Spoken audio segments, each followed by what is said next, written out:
और चारों फ्रंटल के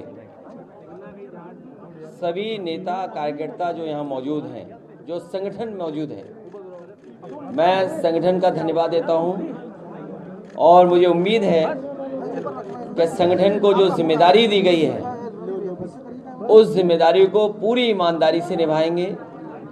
आने वाले समय में लोकतंत्र बचे, बाबा साहब भीमराव अम्बेडकर जी का संविधान बचे, जो रास्ता डॉक्टर राम मनोहर लोहिया जी ने दिखाया, नेताजी ने जो रास्ता संघर्ष से बनाया और जो समाजवादी पार्टी इंडिया अलायंस के साथ साथ पीडीए परिवार को लगातार बढ़ाने की कोशिश में हमें पूरा भरोसा है कि आने वाले समय में भारतीय जनता पार्टी का उत्तर प्रदेश से सफाया होगा। 80 हराओ लोकतंत्र बचाओ का नारा लेकर के ये संगठन के लोग गांव-गांव जाएंगे। इस सरकार ने किसान के साथ धोखा दिया है। ये किसान को वादा करके आए थे सत्ता में कि किसानों की आय दोगुनी होगी, लेकिन जिस तरीके से महंगाई बढ़ी है और जिस तरीके से किसानों के ऊपर संकट पैदा किया है, किसानों की आय नहीं बढ़ी और लगातार नौजवान बेरोजगार होता चला जा रहा है, न नौकरी है। और जो कि भी उत्तर प्रदेश में जितनी भी परीक्षाएं हुई हैं सब लीक हो रही हैं और जानबूझ करके सरकार लीक कराना चाहती है जिससे उसे नौकरी न दे पाए। और अब तो सुनने में आ रहा है कि जो बच्चे परीक्षा देने जा रहे थे उनके पेपर भी लीक हो रहे हैं। तो सोचिए नौजवानों का और बच्चों का भविष्य क्या होगा। ये न केवल संविधान के साथ खिलवाड़ कर रहे हैं बल्कि नौजवानों के साथ उनके भविष्य, उनका आने वाला समय है, कल है, उसके साथ ये खिलवाड़ करने का काम कर रहे हैं। यहाँ नौजवान संकल्प लेकर के जा रहा है कि भारतीय जनता पार्टी से उस उत्तर प्रदेश और देश को बचाना है।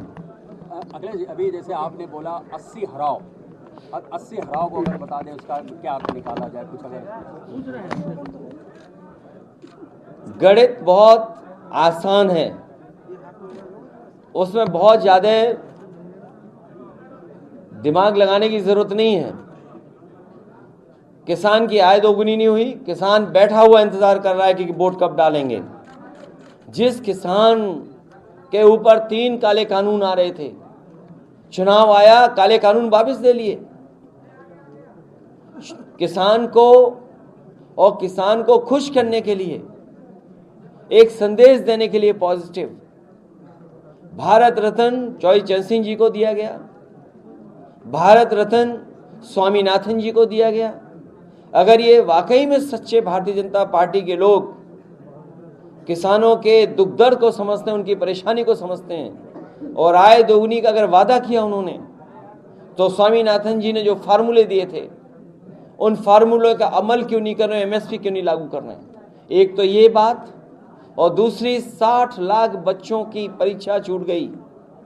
वो अपना भविष्य बनाना चाहते थे, अपना कल उनका कैसे बेहतर हो उसके लिए सोच रहे थे। इस सरकार ने उनका पेपर लीक करा दिया और 60 लाख बच्चे, उनका गुणा कर दो, माँ बाप मिला लो, 3 अगर गुणा कर देंगे 60 लाख में तो 1 करोड़ 80 लाख लोग बनते हैं। और 1 करोड़ 80 लाख का अगर हम भाग दे दें 80 लोकसभा से तो 2,25,000 वोट बनता है जो नाराज बैठा हुआ है। और अभी जो 2 परीक्षाएं पेपर लीक हो गए तो सोचो कितने बच्चे हो गए, उनका परिवार जोड़ लो तो कितना हो गया हिसाब किताब। जिस पार्टी का एक लोकसभा में 3 लाख वोट कम हो रहा हो, वो 80 नहीं हारेगी तो क्या करेगी वो सब पार्टी। अच्छा, एक चीज़ और, यादव महाकुंभ होने जा रहा है और जिसमें मध्य प्रदेश के जो मुख्यमंत्री हैं मोहन यादव जी आ रहे हैं, आपको लग रहा है उत्तर प्रदेश की पॉलिटिक्स में कोई उसका असर पड़ने वाला? देखिए, ये सब ओल्ड प्रैक्टिसेस हैं, ये कोई नई प्रैक्टिस नहीं है। ये राजनीति में ये सब ओल्ड प्रैक्टिसेस हैं, ओल्ड ट्रिक्स हैं जो कभी कामयाब नहीं होती। आज चौरसिया समाज का एक रथ निकाला गया है, भारतीय जनता पार्टी से समर्थित है। ब्राह्मण वो एक आंदोलन वो हो ही चुका है उनका कुंभ, और यादव महाकुंभ हो ही रहा है, तो आपको लग रहा है आपके पीडीए की कुछ काट उधर से होगी? देखिए, पीडीए इतना बड़ा परिवार है, इसमें सब हैं। अगर आप दुखी हो तो भी आप पीडीए के परिवार के हो। जो दुखी है वो सब पीडीए परिवार है। आज दुखी ज्यादा है, खुश मात्र कुछ लोग हैं। इसलिए जो दुखी है वो पीडीए के साथ है, जिसके साथ अन्याय हो रहा है वो पीडीए के साथ है, जो भेदभाव का हटाना चाहता है, सामना करना चाहता है, वो पीडीए परिवार है। आज मुख्यमंत्री जी राज्यपाल जी से मिले, चर्चा है, मंत्रिमंडल विस्तार हो रहा है, अधिसूचना से पहले हो जाएगा। राजभर अगर वो गवर्नर हाउस गए, कोई रास्ते में जानवर तो नहीं मिला, टकरा जाए गाड़ियां, सोचो। अरे आप ही लोग थे, मीडिया के लोग कह रहे थे मुख्यमंत्री जी है ही नहीं उस फ्लीट में। अरे ऐसा मत करो, जिसका दाना उसका गाना। सोचिए कितने लोग घायल हुए। ये कोई समस्या नहीं है। हम लोगों ने सदन में और सदन के बाहर और जब कभी आप लोगों से मिले ये बात कही हम लोगों ने। न जाने कितने लोगों की जान जा चुकी है, हर दिन आज भी जान जा रही है। वो जानते हैं कि जान जा रही है, किसान की भी जान जा रही है, इसीलिए तो वो लाए मुख्यमंत्री खेत सुरक्षा योजना। वो मुख्यमंत्री खेत सुरक्षा योजना नहीं है, मुख्यमंत्री सांड सुरक्षा योजना है वो।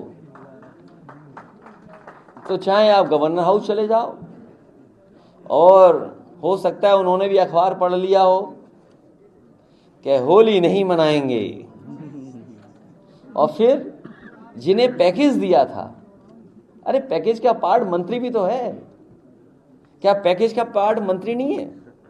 भाई आपने समाजवादियों को छीन लिया, समाजवादियों को आपने राती रात मना लिया, पटा लिया, लालच दे दिया, तो भाई अब उनको मंत्री भी तो बनाओ। भाई दिनेश शर्मा जी को आपने रिप्लेस किया एक दूसरे उससे। अब भाई डिप्टी सीएम वो फेल हो चुका है, स्वास्थ्य सेवाएं ठप हैं, तो अब उनको रिप्लेस किससे करोगे? हमारे ही पार्टी के किसी नेता से तो रिप्लेस करोगे। भाई रिप्लेसमेंट होना है। जो आपने आश्वासन दिया है अब कैसे पूरा करोगे? तो हमें उम्मीद है कि जो समाजवादी पार्टी गए वो भी शपथ लेंगे।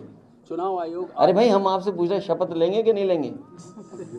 अगर भाई गवर्नर हाउस की खबर सुनाई आपने तो अच्छी बात है, लेकिन कम से कम हमें ये तो बता दो, हमें एनलाइटन कर दो कि क्या हमारी पार्टी के गए हुए लोगों को भी कुछ शपथ मिल रही है कि नहीं मिल रही है। आज चुनाव आयोग है, यहाँ पर सारे अफसर आए हुए हैं उत्तर प्रदेश के, जितने भी कप्तान हैं, डीएम हैं इस वक्त सब। देखिए उससे होना क्या है, हो सकता है रणनीति बना रहे हो कि समाजवादियों का वोट कैसे रोकना है। क्या पता इलेक्शन कमीशन ये रणनीति बना रहा हो, क्या पता पुलिस अधिकारी और डीएम मिलकर के ये रणनीति बना रहे हो। याद कीजिए कन्नौज में 10 परिवार हम लोगों ने ढूंढे, जो जिंदा थे उनके वोट काट दिए, डिलीटेड।